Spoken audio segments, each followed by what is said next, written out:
नमस्कार दोस्तों, आपका स्वागत है आपके अपने यूट्यूब चैनल स्मार्ट स्टडी पर। फ्रेंड्स, जैसा कि आपको पता है कि आज है 13 मार्च और कल है 14 मार्च, परसों है 15 मार्च। तो 14 और 15 मार्च को यूपीएसआई की परीक्षा होना तय है। उत्तर प्रदेश दरोगा की परीक्षा 15 और 14 मार्च को विभिन्न शिफ्टों में होना तय है। उसके लिए हम लोग आज महत्वपूर्ण क्लासें लेकर आए हैं। यहाँ से आपको सीधे एग्जाम में 8 से 10 क्वेश्चन देखने को मिलने की पूरी संभावना रहेगी सभी शिफ्टों में।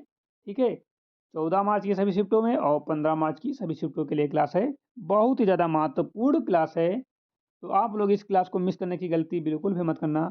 आप लोग इस क्लास अपने दोस्त फ्रेंड को भी शेयर कर सकते हो, जिनका एग्जाम 14 मार्च को हो या 15 मार्च को, किसी भी शिफ्ट में हो, तो आप लोग उनको शेयर कर दीजिए, क्योंकि यह क्लास बहुत ही महत्वपूर्ण है, बहुत ही मेहनत से बनाई गई है। ठीक है, इस क्लास से आपको सीधे एग्जाम में क्वेश्चन देखने को मिलेंगे, क्योंकि इस क्लास में हम लोगों ने जो है यहाँ पर इम्पोर्टेंट क्वेश्चन फैक्ट के साथ तैयार किए हैं। ठीक है, जितने भी क्वेश्चन बन सकते हैं सारे क्वेश्चन हम लोगों ने फैक्ट में कवर कर लिए हैं। ठीक है, तो आप लोग इस क्लास को अंत तक पूरा ज़रूर देखना, एक भी क्वेश्चन मिस मत करना। ज़्यादा बड़ी क्लास नहीं होगी, छोटी सी शॉर्ट क्लास है। ठीक है, आप लोगों ने तब इतना पढ़ा होगा, कॉन्फिडेंस होगा, लेकिन आप लोग इस छोटी सी क्लास को भी पूरा देखो।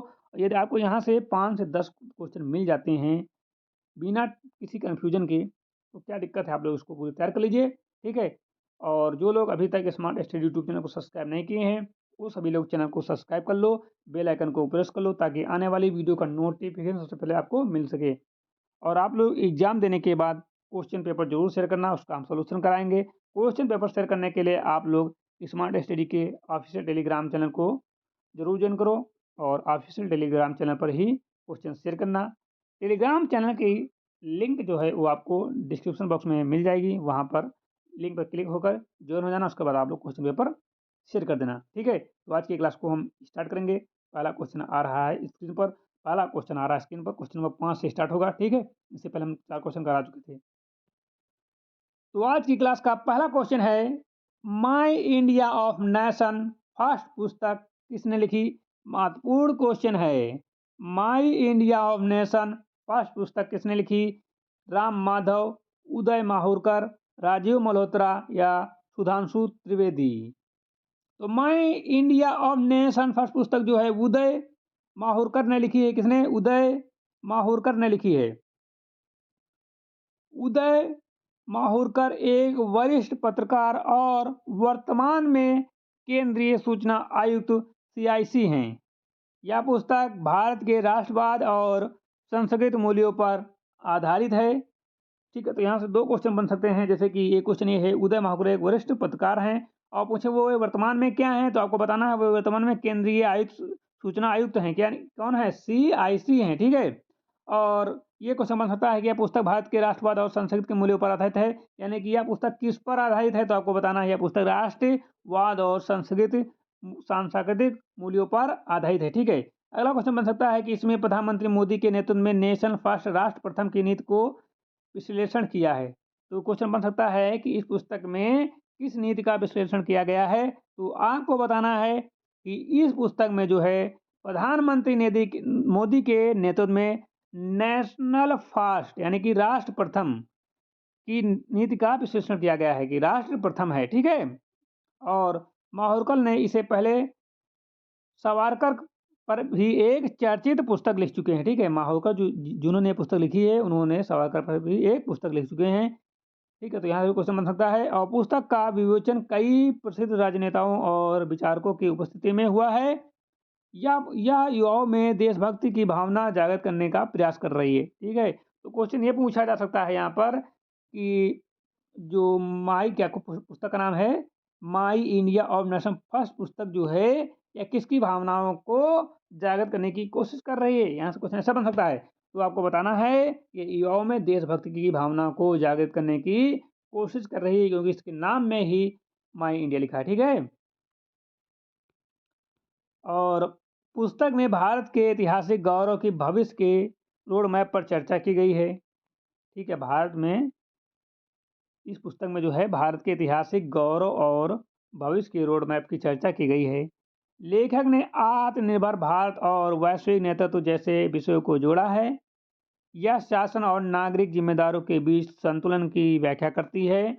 उदय माहुरकर को उनके सूक्ष्म राजनीतिक और ऐतिहासिक विश्लेषण के लिए जाना जाता है। अगला क्वेश्चन है, त्रिपुरा विधानसभा के पूर्व अध्यक्ष विश्वबंधु सेन का निधन कितने वर्ष की आयु में हुआ? त्रिपुरा विधानसभा के पूर्व अध्यक्ष विश्वबंधु सेन का निधन कितने वर्षों की आयु में हुआ? 68, 70, 72 या 75? तो ये 72 वर्ष की आयु के थे, उनका निधन हो चुका है। विश्वबंधु सेन त्रिपुरा के एक वरिष्ठ और प्रभावशाली राजनेता थे। वे धर्मनगर निर्वाचन क्षेत्र से कई बार विधायक चुने गए हैं।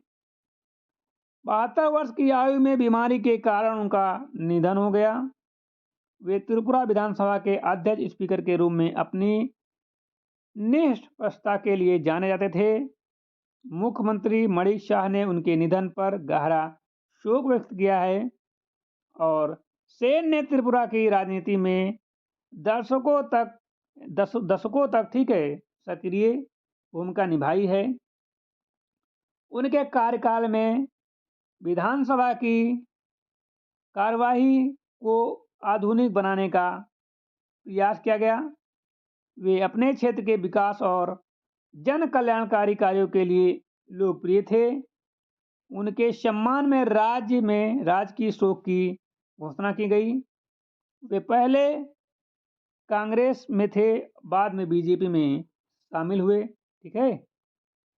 अगला क्वेश्चन है, दुनिया की सबसे लंबी एक्सप्रेसवे सुरंग का शुभारंभ कहाँ से हुआ या सुरंग कहाँ से शुरू की गई? दुनिया की सबसे लंबी एक्सप्रेसवे सुरंग कहाँ से शुरू की गई? ठीक है, भारत से, चीन से, जापान से या रूस से? तो चाइना से शुरू की गई है, यानी कि चाइना में। यह सुरंग चीन के सिंजियांग क्षेत्र में स्थित, कहाँ? सिंजियांग क्षेत्र में स्थित है।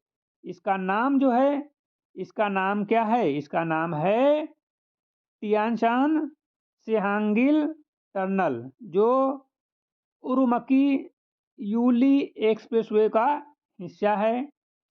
इसकी कुल लंबाई पूछे तो 22.1 किलोमीटर। यह सुरंग अत्यधिक कठोर भौगोलिक परिस्थितियों और ऊंचाई पर बनाई गई। यह दुनिया की सबसे लंबी हाई स्पीडवे टनल मानी जा रही है। इनके बनने से यात्रा के समय में कई घंटों की कमी आएगी।